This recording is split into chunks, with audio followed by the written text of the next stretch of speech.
आपण समोर जे बघता ती दोन मंदिरं आहेत आणि मल्हारगडावर ही दोन मंदिरं आपल्या सर्वांचं लक्ष वेधून घेतात.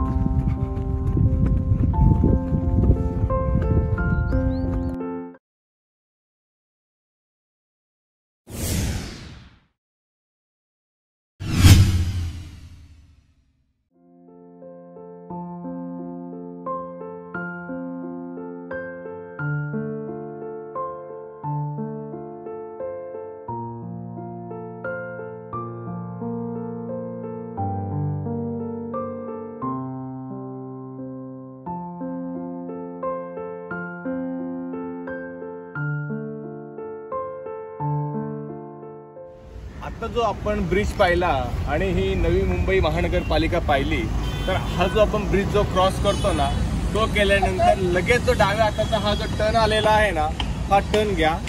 या रोडनी पुढे जाऊ नका आणि हा जो रस्ता आहे तो आपला दुर्ग बेलापूरकडे गेलेला आहे. चला तर मग जाऊया आता ह्या रस्त्याने दुर्ग बेलापूरकडे.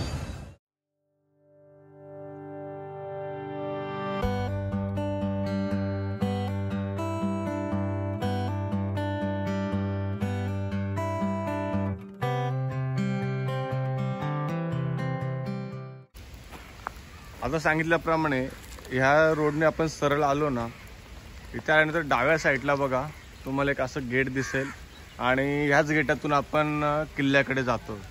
चला तर मग आता जाऊया किल्ल्याकडे.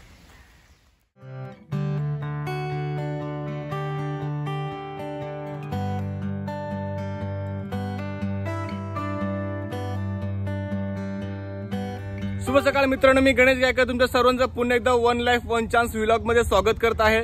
आणि आज आपण आलेलो आहोत एका दुर्गम ठिकाणी, जो किल्ला एक्सप्लोर होत नाही अशा ठिकाणी आपण आलेलो आहोत आणि त्या किल्ल्याचं नाव आहे दुर्ग बेलापूर.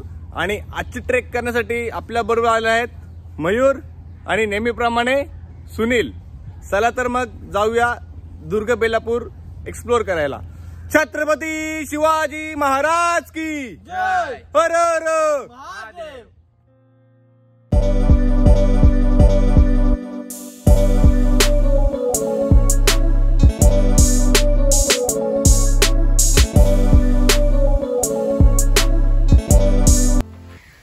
ही सगळी जी आहे ही तटबंदी आहे आणि हे जे काय आपली खाली अवशेष दिसत आहेत ते सर्व आता अस्तव्यस्त झालेलं आहे इथे.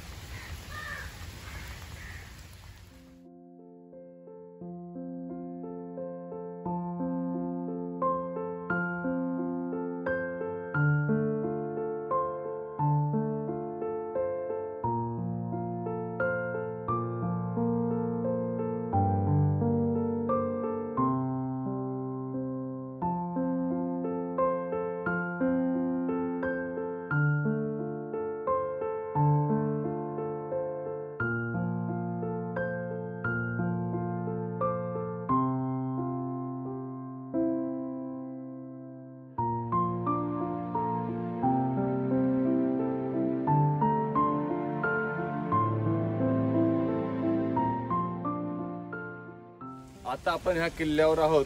ह्या किल्ल्याचं नाव तुम्हाला मी सांगितलंच, बेलापूर दुर्ग असं नाव आहे ह्या किल्ल्याचं. आणि हा जो किल्ला आहे हा एक खाडीलगतचा किल्ला आहे आणि हा किल्ला कुणी बांधला असं म्हणत झालं तर जंजिरेचा सिद्धी याने हा किल्ला बांधला.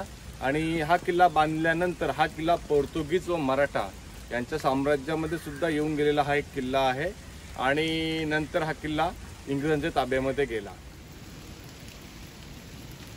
आता आपण जे समोर बघता तर संपूर्ण झाडेने ग्रासलेला हा किल्ला झालेला आहे, परंतु ते फलक जे दिसतंय तुम्हाला तिथे लिहिलेलं आहे की पुरातन इमारत, म्हणजे त्या काळी इथे इमारत होती आणि आता थोडेफार प्रमाणामध्ये त्याचे अवशेष इथे राहिलेले आहेत. आणि हा जो काही किल्ला आहे तो CBD बेलापूर रेल्वे स्टेशन पासून 2.5 किलोमीटर अंतरावर आहे. इसवी सन 1570 मध्ये बांधलेला हा किल्ला 89 फूट उंचीचा आहे आणि याचा प्रकार हा भुईकोट प्रकारामध्ये हा किल्ला मोडला जातो। ह्या किल्ल्याची जी चढाई आहे ती अतिशय सोपी आहे। रोडवरून तुम्ही 5 मिनिटाच्या आतमध्ये किल्ल्यावर येता आणि नंतर तुम्ही तिथून किल्ला बघायला चालू करू शकता। 1733 मध्ये चिमाजी आप्पा यांच्या नेतृत्वाखाली मराठ्यांनी हा किल्ला पुन्हा एकदा पोर्तुगीजांकडून जिंकून आपल्या ताब्यामध्ये घेतला आणि चिमाजी आपण एक पण केला होता, जर का हा किल्ला आपण पुन्हा जर पोर्तुगीजांकडून जिंकून घेतला तर हे जे अमृतेश्वरचं मंदिर आहे त्या मंदिरावर किंवा पिंडीवर बेलाचं हार अर्पण करेल।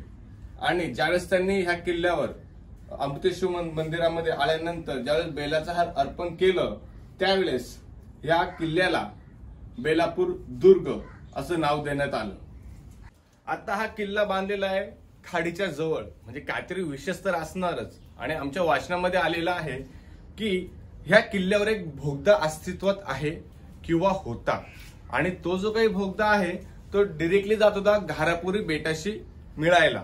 म्हणजे इथून जो भोगदा निघायचा तो डायरेक्ट घारापुरी बेटाच्या मध्ये निघायला जायचा आणि आजच्या काळामध्ये जो घारापुरी बेट आहे ते आताची एलिफंटाची लेणी आहे तिथे घारापुरी बेटाचं ठिकाण आहे। आता आपण गड उतरून खाली आलेलो आहोत आणि हा किल्ला ट्रेक कोणीही करू शकतो, म्हणजे छोटा मुलगा जरी आला ना तरी हा गड पाहून आरामामध्ये तुम्ही जाऊ शकता। आणि हा गड फिरण्यासाठी तुम्हाला हार्डली 15 ते 20 मिनिटं लागतात। आणि ह्या किल्ल्यावर बघण्यासारखं बुरुज आहे, तटबंदी आहे आणि एका बुरुजाच्या वर तुम्ही चढलात, सध्या तो अवस्थेमध्ये नाहीये, भग्न अवस्थेमध्ये आहे। जर तुम्ही त्याच्यावर गेलात ज्यावेळेस बांधकाम होईल त्यावेळेस गेलात तर तुम्हाला तिथून खाडी सुद्धा दिसते। आणि एक तिथं अमृतेश्वराचं मंदिर आहे, पुन्हा दुसरं एक बुरुज आहे, 2 बुरुज, अमृतेश्वराचं मंदिर आणि पायऱ्या थोड्याफार प्रमाणात चांगल्या आहेत। आणि आजची ही ट्रेक आम्ही कंप्लीट केली आहे हार्डली 30 मिनिटांमध्ये। आणि जर तुम्हाला व्हिडिओ आवडले असेल तर नक्कीच लाईक करा, शेअर करा, कमेंट करा आणि जर कोणी चॅनलवर नवीन असेल त्यांनी सबस्क्राईब करा। जय शिवराय।